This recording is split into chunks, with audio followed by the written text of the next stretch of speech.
नमस्कार दोस्तों, स्वागत है आपका आर के क्लासेस में। आज आपको काफ़ी दिनों के बाद इस चैनल पर वीडियो दिखाई दे रही है। इसका एक रीज़न था कि हमारे जो राहुल सर हैं उनका एनटीपीसी में सिलेक्शन हो गया है, जिसके कारण हम जो है वीडियो को निरंतर आपको प्रोवाइड नहीं करा पा रहे थे। भविष्य में आपको निरंतर वीडियो मिलते रहें, इसकी हम ऐसी एक व्यवस्था हम तैयार कर रहे हैं जिससे आपको निरंतर वीडियो मिलती रहे।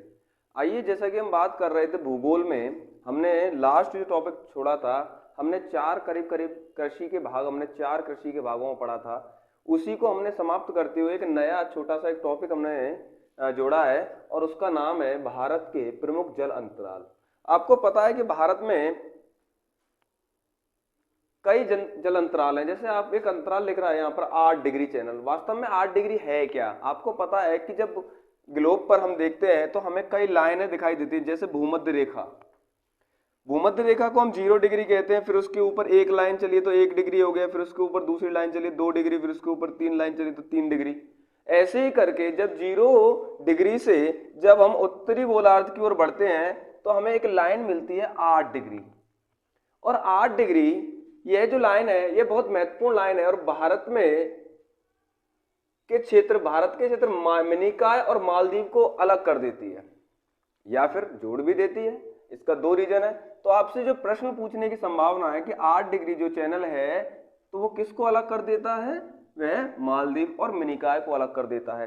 जब हम 8 डिग्री से फिर ऊपर की ओर चलेंगे तो हमें 9 डिग्री मिलेगा और 9 डिग्री लक्षद्वीप और मिनिकॉय को अलग कर देता है, यानी कि हमारे ही क्षेत्रों को अलग कर देता है, यानी मुख्य लक्षद्वीप को और मिनिकॉय आइलैंड से अलग कर देता है।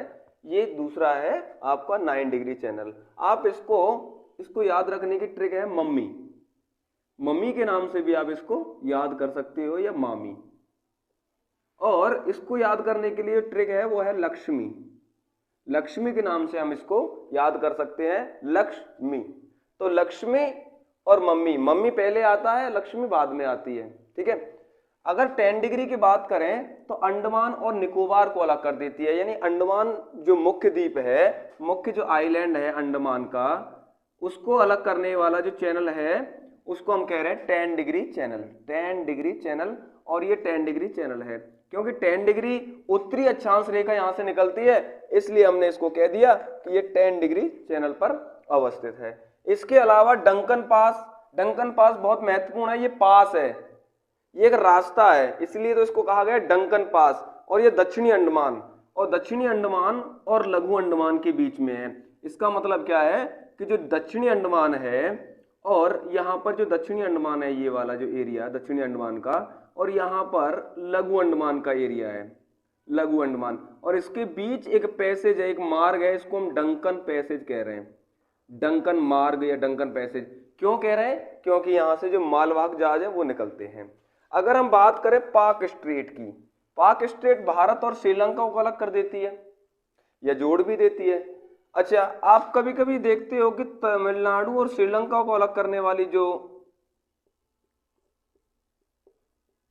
तमिलनाडु और श्रीलंका को अलग कर देती है, तो बिल्कुल ठीक बात है कि तमिलनाडु और श्रीलंका को अलग कर देगी, इसमें कोई दिक्कत ही नहीं है क्योंकि पार्ट है किसका? भारत का तमिलनाडु। अगर आपसे कहे कि इनमें से भी और थोड़ा सा डीप जाता है और पूछता है आपसे कि भारत के किस क्षेत्र को लेकर, यानी कि भारत का जो अंतिम क्षेत्र है वो है आपका रामेश्वरम, और रामेश्वरम है, और श्रीलंका में एक जो है तिलैया मनार, इन दोनों को भी अलग करने का काम करती है पाक जल संधि। और रामेश्वरम के बाद भी जाती है क्योंकि रामेश्वरम के बाद में भी एक पॉइंट है और उसका नाम है धनुषकोडी। अब वास्तव में रूप में पूछा जाए तो धनुषकोडी और तिलैया मनार को पाक जल संधि अलग कर देती है। नैरो पैसेज है बहुत छोटा सा, और पाक स्ट्रेट है। पाक जल संधि का नाम रॉबर्ट पाक के नाम रखा गया, रॉबर्ट पाक के नाम पर इसको पाक स्ट्रेट का नाम दिया गया। और ये ब्रिटिश अधिकारी थे भाई। कौन थे ये? ब्रिटिश अधिकारी।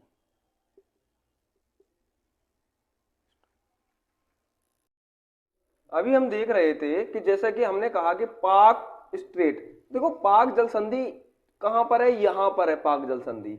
और पाक की खाड़ी कहां पर है? यहां पर है। और मन्नार की खाड़ी कहां पर है? यहां पर है।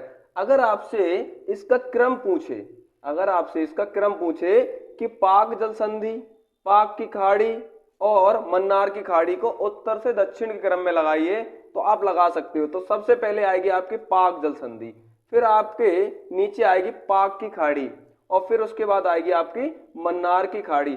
इस तरीके से आप इन तीनों चीजों को ध्यान में रखिए कि मन्नार की खाड़ी नीचे पड़ती है सबसे दक्षिण में, बीच में पड़ेगी आपकी पाक की खाड़ी और सबसे ऊपर जो पड़ेगी आपकी पाक जल संधि। तो यदि हम देखें तो ये बहुत ज्यादा तीनों पॉइंट बहुत इंपॉर्टेंट है। कभी पूछ लेता कि मन्नार की खाड़ी कहाँ है, फिर आपसे पूछ लेता पाक की खाड़ी कहाँ है, फिर आपसे पूछ लेता पाक जल संधि कहाँ है। अच्छा, आपसे ये भी पूछे कि वह बंगाल की खाड़ी के अंतर्गत कौन सा क्षेत्र आएगा, तो इसमें से दोनों जो है पाक की खाड़ी और पाक जल संधि दोनों ही बंगाल की खाड़ी के अंतर्गत आते हैं, और जो हिंद महासागर के अंतर्गत आएगी वो मन्नार की खाड़ी आएगी। इस तरीके से हम अपने प्रश्नों को देखकर उसका आंसर दे सकते हैं।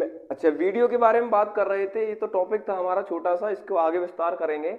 लेकिन कल जब हम देखेंगे, कल या नेक्स्ट वीडियो में जब हम इसको देखेंगे, तो हम इसके कुछ जैसे बैरन द्वीप की बात करेंगे, नारकोंडम द्वीप की बात करेंगे, श्री हरिकोटा द्वीप की बात करेंगे, व्हीलर द्वीप की बात करेंगे, इसके अलावा हम वेलिंगटन द्वीप की बात करेंगे।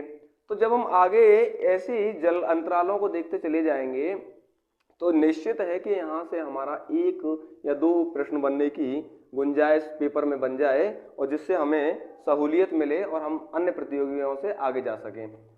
वीडियो को आप ज़्यादा से ज़्यादा शेयर कर सकते हैं, उसको लाइक करवा सकते हैं और हमारे चैनल को सब्सक्राइब भी करें।